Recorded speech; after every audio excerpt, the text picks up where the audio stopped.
So as I showed in my last video, my heavily modified Voron Zero still has some problems. Firstly, its bed mesh is not very good.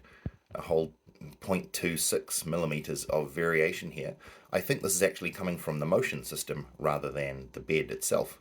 Here you can see that the tool head itself is really quite flexible. And I think that that's a large part of the problem. As the tool head moves forwards and backwards, it gets tugged around by the Bowden tube and the cable going to the tool head, and that will, as the head moves forwards and backwards and sideways, it will be pulled forwards or backwards or even side to side a little bit by different amounts. And I think that's what's contributing to the really uneven bed mesh. Also, we're now getting these wavy, not quite vertical lines in our prints. They weren't there before, and I think it might be because the version of my custom plastic XY joints that I installed most recently, I think just didn't quite have enough clearance around the bearing, and I'm hoping that the reason was that the one bearing was catching somewhere on something. Hopefully we can eliminate that today with these updated versions that I've just printed. And while I'm at it, I'm also going to replace the X rails because I've let them get incredibly gunky and rusty, unfortunately. This one and this modification I've done includes a second X-ray rail. Here we have our two new X-rails, and I'm going to give them a bath in some isopropyl. This is apparently mandatory to get the factory grease off them, which is just there for protective purposes. I've seen this done in some other videos. Let's just give that a bit of a move around in the ISO, see if I can already feel it smoothing up a little bit. Okay, let's take this printer apart again.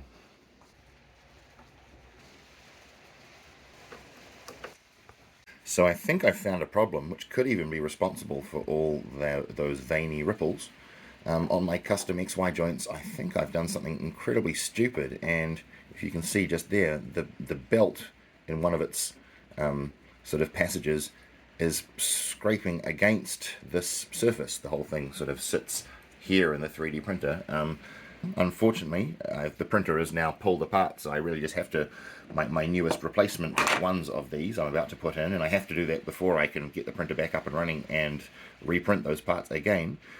So I'm putting bits of sellotape over that area on the new joints that I'm installing, just to make it so wear will be minimal on those belts until I can get the printer back up and running and eventually print new ones of these with that glaring error fixed.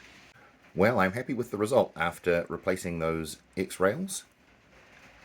The tool head is much sturdier than before. This is about where it was after I first did this modification in my video about 1 or 2 years ago.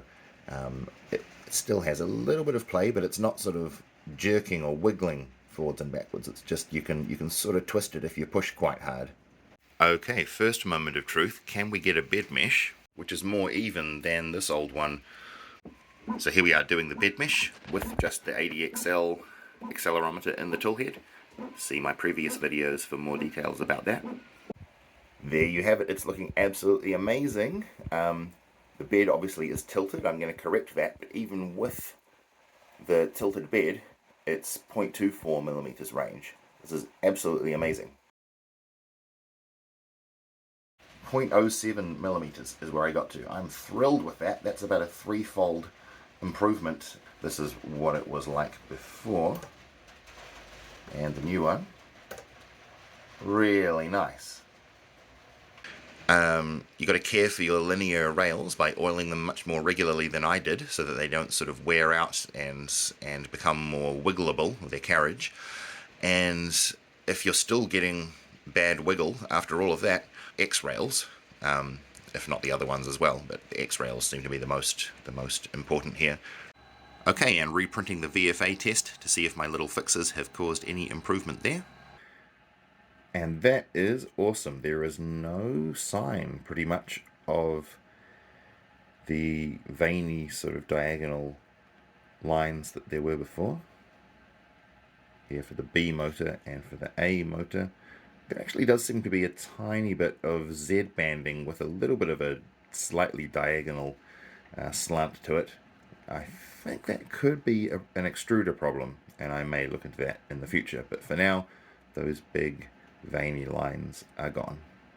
And I think the cause of the problem was some combination of there not being enough clearance for the bearings in here and them catching on something, and also not having the appropriate cutout for the belt to move past here, so it was scraping on there. Removing those two things is what I did, and it seems to have fixed the issue.